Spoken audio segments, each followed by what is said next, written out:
Hello, everybody, and welcome to Whiz, your family-friendly podcast where we discuss D&D Onslaught, Dice Masters, HeroClix, and the other entertaining games made by WizKids. I'm WizDad, that Ultra Chase that someone pulled in your Battle Royale pod that you absolutely should have won because you had Black Adam, Black Hand, Lex Luthor, Kawardian Thunderer, and a Goon, but you couldn't roll a 5 or 6 to save your life. I might still be a little salty about that. I will be your guide for navigating the competitive and casual scenes, the WizKids Triforce of gaming. Today is special.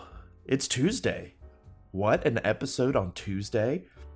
I figured since it's been a bit since the last podcast, it's been almost a week, I would spend this Tuesday talking about my Worlds experience in general. And then on Wednesday for Onslaught, I'll dig deeper into what occurred at Worlds and upcoming things for that. And then HeroClix, goodness knows, we'll have probably a mega episode on Friday.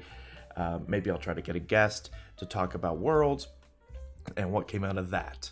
So today I think we're going to talk more high level, what happened to me at Worlds, and let's just kick things off with an all-inclusive WizKids progress report. Kowalski, progress report. So for the WizKids progress report, I figure I'll talk more about what happened, like I said earlier, probably literally 15 seconds ago. I'll talk about what happened with Onslaught News, like the future of that, and the future of HeroClix on the Wednesday and Friday shows. Today I figure I'll talk about a little bit about Dice Master, since I kind of missed Dice Master Monday. I was recovering from Worlds. It's trust me, when you get back from a big convention and a big Worlds, you need at least a day or two to recover, especially all the craziness that happened with me, which I'll talk about in Fishing with WizDad. So first off, I will say happy new modern for HeroClix. Yesterday, Monday, September 18th, we entered a new era, a new modern. A rotation has happened. All the figures we were tired of are now gone, and we are now in a new world. So happy modern day to you. I hope you all celebrated it yesterday, and now we look forward to what is on the horizon. As far as Dice Masters go, what came out of Worlds was kind of a whole bunch of nothing. We anticipated that. I mentioned it on other episodes that we didn't expect anything. At least I didn't expect anything. I did not think there was really going to be much on the much in like the fan appreciation or anything like that. And guess what? I was right. There was absolutely nothing. Now, to be fair, there was absolutely nothing for Onslaught either. It really should have just been called WizKids HeroClix Fan Appreciation, because that's all there was for it. I did get a chance to talk to a few WizKids staff members, and still kind of getting the same answer as we got at Gen Con. No one really knows what's going on with Dice Masters. If you remember at Gen Con, we learned from the Vice President, Jake, that Dice Masters isn't dying. They aren't just killing off the game. They are kind of going through a restructuring, trying to figure out what they want to do with it, how to market it better, and they figure out how they want to tackle the game. That could take a year or two if you really think about it, how they're going to roll that out. Now, as of today, I believe it is still listed as having House of X out there for November. When I talked to somebody, they didn't have any knowledge of it. They had no idea what if that was happening or not. It could still be delayed. Who knows? It's happened before with Secret Wars. But I did mention it to some WizKids staff, and I mentioned, hey, listen, Dice Masters community is still strong. We still had a tournament. I'll talk about that in the Fishing with WizDad segment. But, we're hungry. We know that there's going to be a delay, right? We know that the future is still being decided. But we also know that there's a set that exists. It wouldn't exist. It wouldn't be on the solicits if it didn't exist. Typically, if something's in the solicits, it's probably been made, right? Like, it's probably been there. They don't typically do, pre-orders that early without the set being finished. maybe not in full production, but at least like all the cards, all the dice have been decided at this point. If it's in a solicit, most likely that's what's happened. They don't typically say, here's a set that's coming, we don't know what's happening with it. No, that isn't usually the case. So I emphasize with some HeroClix stuff, hey, get us some previews or something. Feed us a little bit, because if we have at least House of X, Dice Master players are very patient. So as long as we have that set, and that could probably feed us for 6 months to a year. That'll buy you some time. WizKids, that's what I meant. It could buy WizKids time to restructure some things. It would be really unfortunate if Dice Masters died just strictly because they just did a redesign of the draft packs, and honestly, they look pretty awesome. Unfortunately, nothing came out of that. Once again, I talked to someone, brought it to their attention. They said they'll try to look into it. I got their email address, so I'm going to follow up with them this week and see if they can get me any sort of info, any sort of previews of just, even if it's just a card preview. Hey, that's something, man, to kind of get the blood going for some Dice Master players. So I think that's all I'm going to do for the WizKids progress report. Once again, I'll talk more about Onslaught and HeroClix, what's upcoming in the respective episodes on Wednesday and Friday. I don't want to talk about it now because then tomorrow's episode I'll either be saying the same thing or who knows. So let's just go ahead and jump into Fishing with WizDad. We have a lot to talk about. Get your gear, little man. We're going fishing. And I mean now.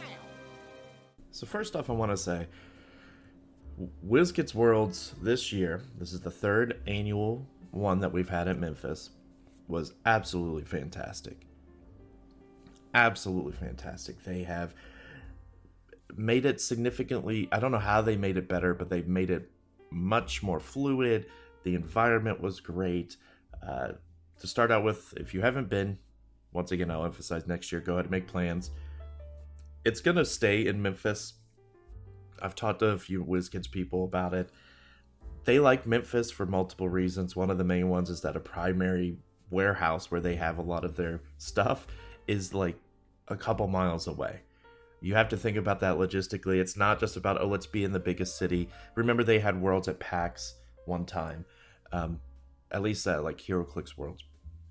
And that was because, hey, that's PAX East is in Philadelphia. That's not too far from their headquarters in New Jersey. So it's all about location, right? It costs a lot of money to move a lot of product. So Memphis is great because it's got a major airport. It is a major airport because it has a lot. There's been times I fly international and if I'm going to Europe, I actually fly west to Memphis and then go out sometimes. It's pretty crazy. So major airport. Graceland is fantastic. We know that as of right now, the Graceland property is owned, but the CEO of NECA owns or is a major stakeholder in Graceland, so that kind of, probably gets a discount for running it there. And overall, it's just been a good experience. It's been easy to have just the hotel, relaxing in the hotel, and then just go across the street to the Graceland exhibition hall. It was great this year. Food was fine. They made sure they had food going. It was enough to kind of give you a little bit in between rounds. This year, the exhibition hall has 4 main halls, if you will, kind of big sections. WizKids this year had 3. The first year they did in 2019, I think they only had 1, and the second one they used was more for product and WizKids staff. This time they expanded it to 3. Last year they had 2. This time it's bigger, 3. So they had more than enough space. It was necessary because I think this was one of the biggest worlds we've ever had.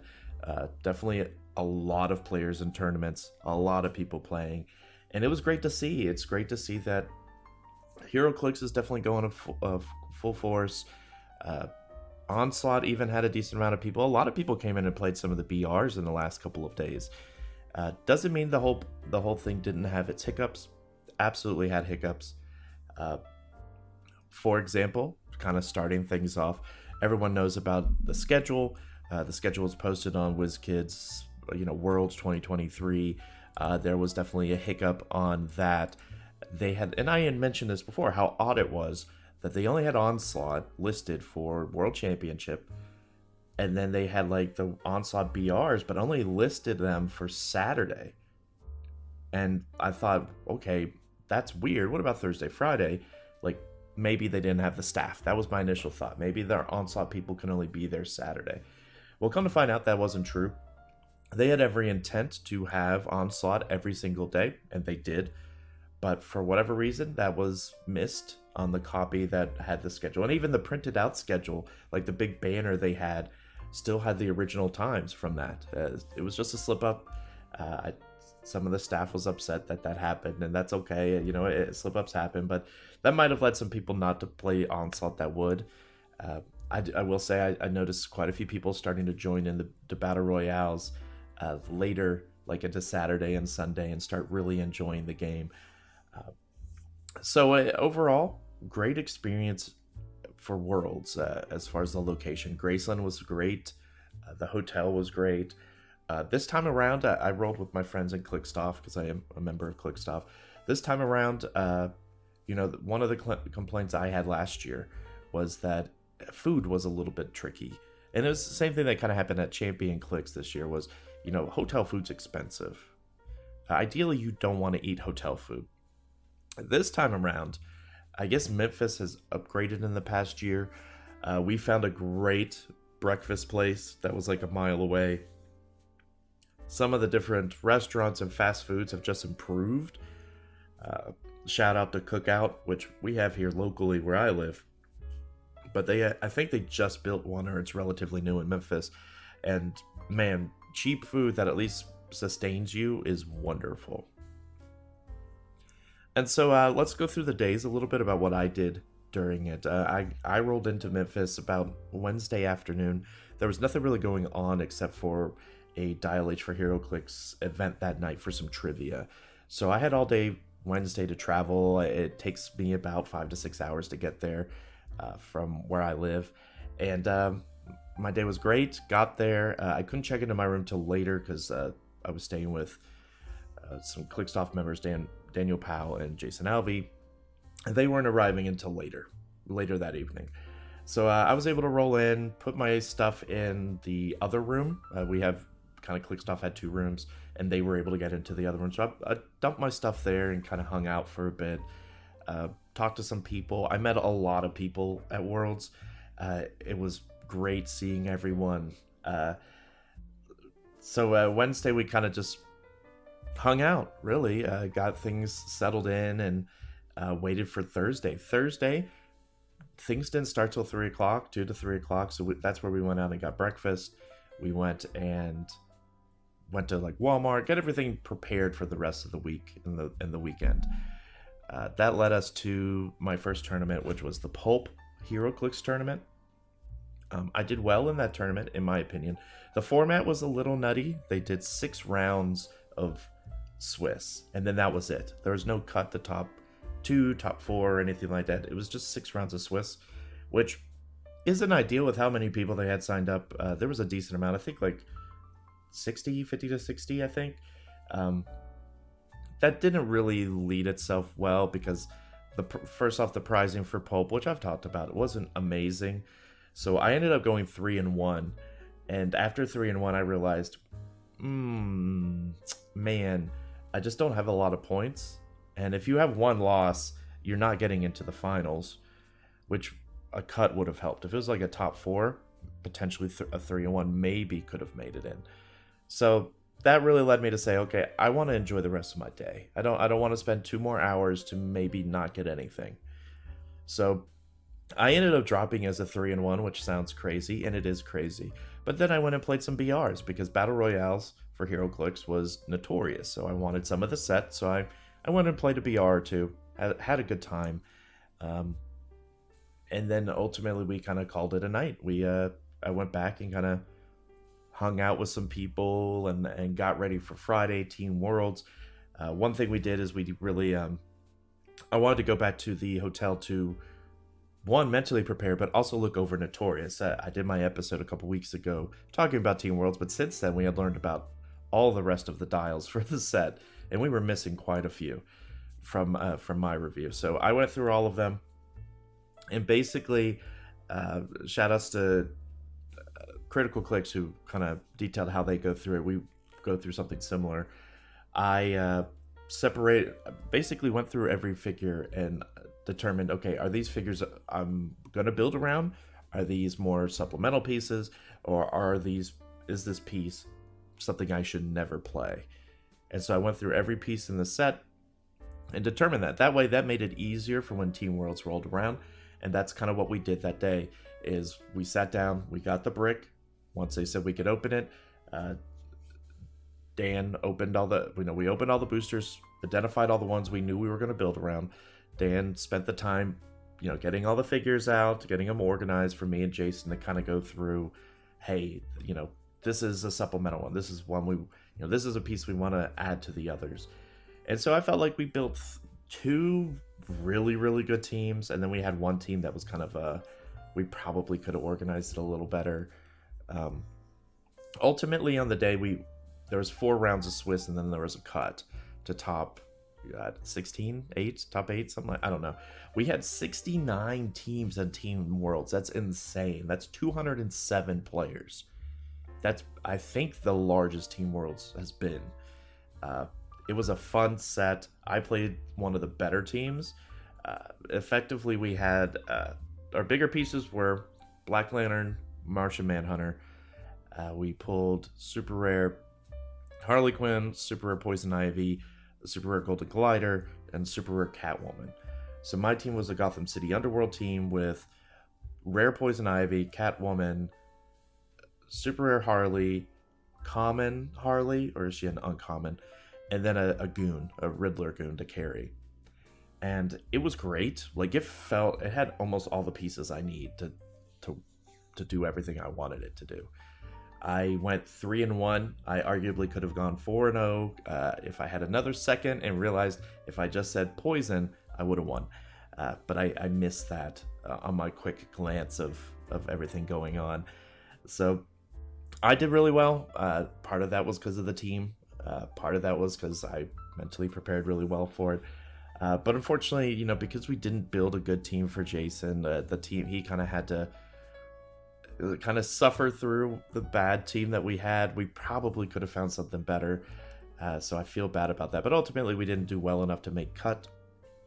But fortunately, as we finished things out in the 4th round, I was able to run over to Onslaught, because Onslaught had started Worlds. Remember, I mentioned this before. Team Worlds started, and then Onslaught Worlds started an hour later, which was very unfortunate. I really wanted to play Onslaught full. But I was able still to run over. They were in the middle of round 3. There were only 8 players signed up for Onslaught Worlds, period. We'll talk a little bit more about that on Monday, or on Wednesday. And I asked, and they said, absolutely, hop in. Like, we'll give you an 0-3 start, and you could just play. And so I was able to join the tournament. For round 4, my opponent ultimately decided he was going to join us the next day, so I kind of got a free win out of that. It wasn't necessarily a bye. It was just kind of, he conceded and went in 8. So I finished that night and decided, hey, you know what? I'm going to try to... I was originally brought Harper's. There were a lot of Harper players. Because I hadn't played anything, I asked the TO if I could, hey, since I haven't played yet, can I just switch to Red Wizards? Someone was going to lend me Red Wizards. I just want to play them. I think Red Wizards are cool. And he said, sure, because I hadn't played yet. Absolutely. And there's not really a competitive bonus knowing, oh, your opponent's playing Harper's. The bonus comes into knowing what characters they brought, and then deciding at that point, oh, who do I want to combat based off of the scenario? So I didn't know what scenario we were playing. I didn't know what anyone's roster was. So me switching from Harper's to Red Wizards round 4 without having played a single match ultimately wasn't that big of a deal. So that night, I kind of went back to the hotel and worked on my team. I worked on figuring out... I worked with Lexi and Brian and them and Doug from, I believe, St. Louis. I worked with them on they were the ones that lent me the Red Wizards, and we talked some stuff here, hearing some of their strategies about the tournament scenarios that could happen. And then ultimately, I went back to my room and tried to figure out what on earth Red Wizards I was going to play. I couldn't remember for the life of me what I said in my episode of who I should play. But I ultimately decided Red Wizards and draw them. Once again, I'll go into it a little bit more detail come Wednesday. But ultimately, I went, if you count the concession, I went 3-1. Which for me feels great. I ended the Worlds Championship at 3-4. Felt great. I was able to talk with Nicholas Yu. He was there. He is one of the 2 designers who made the game. If you look at the box of Onslaught, his name is on the front of the box. He is active on the Discord. Fantastic guy. Great person to talk to. I also met Alex Davey, the director of miniatures for WizKids. He was there in person. He was kind of running the Onslaught. Also a fantastic guy to talk to. I talked to them a lot as well. And then Mitchell was there as well. He is part of marketing for WizKids for their miniatures, board game, kind of like not miniatures as in D&D, kind of like their gaming side. He was there working with Onslaught as well. So it was great talking to everybody there for WizKids. Great time. I got some interviews with them, which I will be posting hopefully this week, might be early next week. I got to take some pictures of the Frogmire Coven scenario, and then I even got a copy of the expansion that does not come out till next month. They were very generous, and because of who showed out and who was going to get them, they gave some copies out to some players. Obviously, that was in the prizing, but for those who didn't quite make top 4, they still were generous with it, and they said I could do an unboxing, which was great. That is what I can't wait to do. That one, I'm hoping I can record first before the interviews, because I want to do a full unboxing, show all the pieces, all the tokens, everything. So look for that to come forward. Look for that on my YouTube. I'm planning on doing a lot of YouTube pages. If you haven't checked out my YouTube, it's WizDad Gaming. I post all these podcast episodes on there. They're a little bit delayed because it takes me a little bit longer, but I also do some YouTube shorts. Now I'm going to start posting more actual full-length videos on there now that Worlds has died down. So that was my Friday. Going into Saturday. Saturday was when I went 2-1. My Saturday was just kind of full of Onslaught. For pretty much all of the day was Onslaught based. I stayed around and I did record the finals match, so I will have all of that info and up on YouTube. I also got, let's see, what else did I do that day? I think it was primarily just playing in the Onslaught stuff. I was invited to play a prototype with some of the WizKids staff. That was a lot of fun. I won't mention anything about it, but thank you for that opportunity. If any of you are listening, that was great. I felt honored, and it was a lot of fun playing. Then I rolled into Sunday. Now, Sunday was my day to go home. I did want to go in because I had to do one more interview, a video interview, which was with Alex Davey. And then I wanted to play in a couple BRs. That's when I played in the one HeroClix BR where next to me was the Ultra Chase. Super thrilled. And then I got my team and I pulled Black Adam, and my team, by all accounts and by my play, should have won, but the dice absolutely lost it for me. Very, very unfortunate. But that's how the dice roll sometimes. While I was frustrated in the moment, listen, the guy who won, it was his day. Absolutely congrats to him for winning that Ultra Chase. Sad to see it. I did get a watcher out of it, so it wasn't like I got nothing. But ultimately, I was a little sad from that. And then I went and played went and did an Onslaught BR, which led to me getting a Red Wizards faction pack, which is awesome because I really actually liked Red Wizards. I thought they were great. They're a lot of fun. They might be my favorite faction currently. So, hey, I'm not complaining. I did skip over something, and I wanted to go back to that. So after all the Onslaught stuff on Saturday, we did and I've mentioned this, a guerrilla like a secret Dice Masters tournament. I posted this on the Clickstuff Facebook because I wanted a lot of people in WizKids to see it, and I'll post some pictures of it on my WizDad Facebook. I'm kind of now gearing back up to posting a lot of things. But basically, it was run by Rob and Jocelyn. We had been talking for months, a couple months since Gen Con about doing it, and I said absolutely we should do a secret tournament, have it in the cafeteria.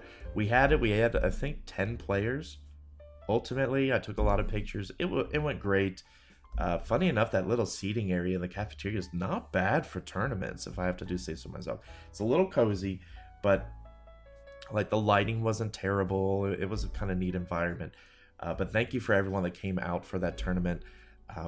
We raised some money for the Mid-South Food Bank. That was our intent. We wanted to kind of make sure we let the community know Dice Masters still exists. We had a lot of people come over and ask, hey, wow, I didn't know Dice Masters was still around. Yes, Dice Masters still exists. The community is still very active on Discord. They still do tournaments online because Dice Masters is a game you could play online pretty easily because you just need a camera facing down. Because with Onslaught and HeroClix, for example, it's a little difficult to do a camera-based version because you would have to have all of your opponent's pieces and moving them around, right? Dice Masters, you don't interact with your opponent's dice like that. You don't really touch their dice. So you can easily play it overhead, and that's what everyone does. So I'm hoping to play some more Dice Masters tournaments online. I was able to get some of the Secret Wars packs we had left over, and I think I got almost all the pieces I want out of it, except some more common Invisible Women. Why did I only get 2? Out of like 8 packs, I only pulled 2 dice out of for Invisible Woman. It was very sad. But either way, it was a fantastic weekend. Sunday after my BRs, I went home. It was like a 5-hour drive, which turned into a 9-hour drive because ultimately, about an hour and a half from home, I got a bad flat tire, and it was around 7 o'clock when everything was closed. Great. On top of that, I had a spare, like you should. But you know what you should also have with a spare tire? You should also have the tools to change out your tire and put on your spare tire. For whatever reason, I was missing half the tools, and I could not do that. I've changed plenty of tires, so felt confident I could do it, but unfortunately I didn't have the tools. I was in the middle of some place in Alabama, so it was there was no place I could find tools. I ultimately tried walking a mile to a gas station. They didn't have any. Walked back. A police officer called me a tow truck, charged me 80-something bucks to just remove the tire, put on the spare, which I could have done myself. And then I had to drive very, very slow because you're not supposed to go over 50.